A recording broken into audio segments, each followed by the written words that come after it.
Giovedì 17 aprile, San Aniceto Papa. È il 107° giorno dall'inizio dell'anno, ne mancano 258 al termine. Il sole sorge alle 6:21 e tramonta alle 20:01.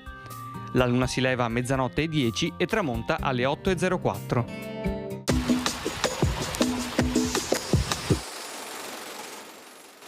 Viene decapitato sulla Scala di Piombo l'infelice doge Marin Faliero per aver tentato di diventare unico signore di Venezia. È l'unico doge a non avere alcuna effigie in alcun luogo. In Palazzo Ducale, fra le allegorie di tutti i dogi, sul suo posto è collocato un drappo nero con scritto Esto est loculi marini feltri, decapitatis pro criminibus.